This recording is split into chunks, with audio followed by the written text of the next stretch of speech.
grand plaisir de vous accueillir aujourd'hui sur le stand de Perfect Memory au NAB Show 2025. NAB Show, comme vous le savez, réunit le meilleur des professionnels de la vidéo.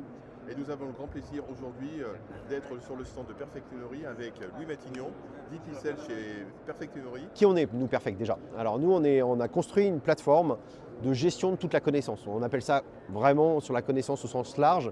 C'est-à-dire comment est-ce qu'on va venir s'appuyer sur toutes les poches de connaissances qui sont créées au sein d'une organisation dans des outils opérationnels, que ce soit alors, dans le monde du broadcast, de la gestion de droits, que ce soit de la création, de l'édition, que ce soit du play-out, de la diffusion, de la publication en ligne.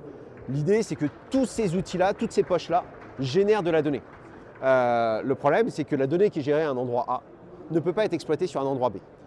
Pourquoi? Parce qu'il y a des silos, parce que les gens ne se parlent pas, parce que structurellement, l'organisation ne travaille pas de manière transverse. Et donc, l'idée de Perfect Memory, enfin le principe de Perfect, c'est comment est-ce qu'on arrive à rassembler toutes ces opérations de manière transverse autour d'un modèle partagé commun. On a quelques mots-clés là sur le stand, Ouais. CAM, CMS, on parle aussi d'ontologie. Tout à fait. Rapidement. Alors CAM, c'est le Cognitive Asset Management. C'est-à-dire que nous, on considère qu'on fait de l'asset management non pas autour du fichier média, qui est ce que la plupart des dames ou des mâmes du marché font, mais on va faire l'asset management autour de la donnée.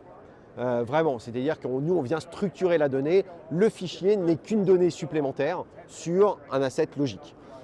Donc ça, c'est le Cognitive Asset Management. Et puis on a cette accroche, Ah. AISOX, mais bon, il y a quand même de l'air. Oui, absolument. Absolument. En fait, le sous-titre de AISOX, c'est AISOX Alone.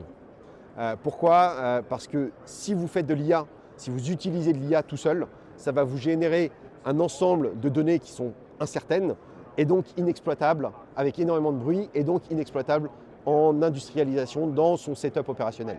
Donc la question, c'est comment est-ce qu'on vient brancher l'IA dans un setup industriel qui permet justement à tout à chacun d'utiliser en toute transparence les données qui proviennent de l'IA. Et donc à partir du moment où je sais que ça vient de l'IA, je sais les prendre avec des pincettes, je sais s'il y a un risque que cette donnée-là ne soit pas pertinente, ne soit pas vraie. Et donc voilà. Donc nous, on vient orchestrer en fait tous les outils d'IA externes. On ne fait pas de l'IA nous-mêmes.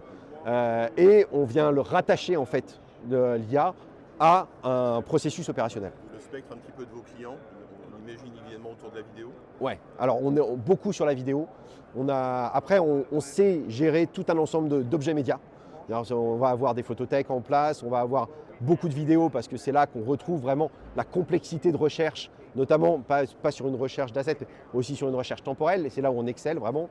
On va savoir gérer tout ce qui est documents, fichiers audio, on travaille avec des gens qui font beaucoup de radio, et aussi des assets qu'on appelle logiques. Ça peut être des contrats, ça peut être des clients, ça peut être des localisations réseau, tout ce genre de choses. Nous, on vient gérer en fait tout cet actif vraiment logique que l'entreprise manipule au jour le jour pour faire une stratégie marketing, pour définir une stratégie de vente, pour délivrer justement du contenu à ses clients, etc. etc.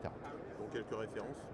Alors les références qu'on va avoir sur le territoire américain dans le monde du sport, on va travailler avec le NASCAR, on va travailler avec des clubs de foot en France, on va travailler avec des broadcasters, des entreprises dans le service de l'intelligence. Vision et stratégie de Perfect Memory sur les prochaines années.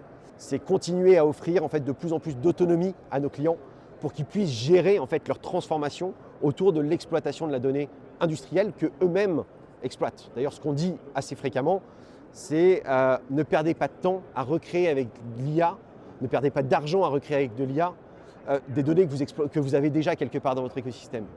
Réfléchissez à comment venir exploiter la donnée que vous créez déjà, que vous avez déjà, et ensuite, uniquement si vous n'avez pas cette donnée-là, commencez à réfléchir à votre stratégie d'IA. Mais activez la stratégie de données avant la stratégie d'IA. Merci Louis. Dans tous les cas, vous pouvez retrouver l'ensemble de ces informations sur le site web de Perfect Memory. Merci. Évidemment sur NAB Show. Et dans tous les cas, Salon se prolonge toujours après avec un certain nombre de contenus et d'informations que vous partagerez. En tout cas, un grand merci à vous tous. Et la prochaine étape, en tout cas, c'est Activo TV, retrouver Perfect Memory et l'ensemble des contenus vidéo que nous allons produire. Merci beaucoup. Merci Fred.